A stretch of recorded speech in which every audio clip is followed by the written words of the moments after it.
Here at the hotel. He's got the shower first this morning, so I'm killing some time.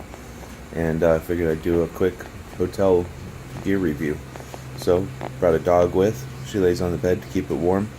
Carry an extra blanket in here because it keeps it super cold. Let's see what else we got going on. Got my laptop and everything all ready to go for the day. Got the little robot head, a little $40 camera that can pivot around and look up and down. It's connected to the hotel's Wi-Fi, and it gives us a chance to just log into an app and see what's going on in the room. Kind of cool.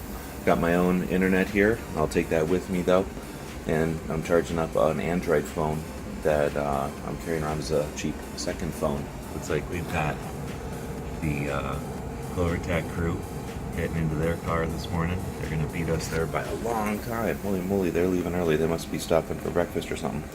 I keep most of my stuff in backpacks, getting in and out of hotels, in and out of vehicles and stuff. I think it's a lot easier with a backpack than regular luggage.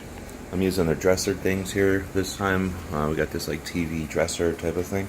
So I've got the SHOT Show stuff in this bottom one. Stuff I've been collecting.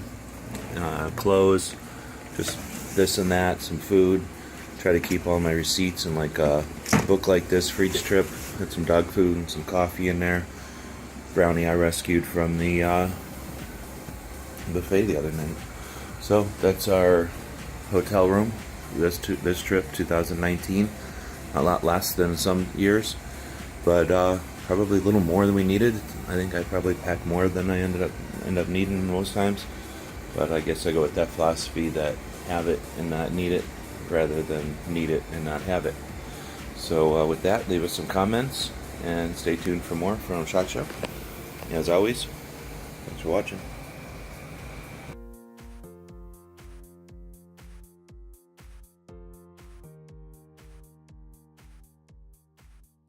The guys and gals at gunwebsite.com encourage you to take a CCW course every year, practice at least once a month, and carry every day.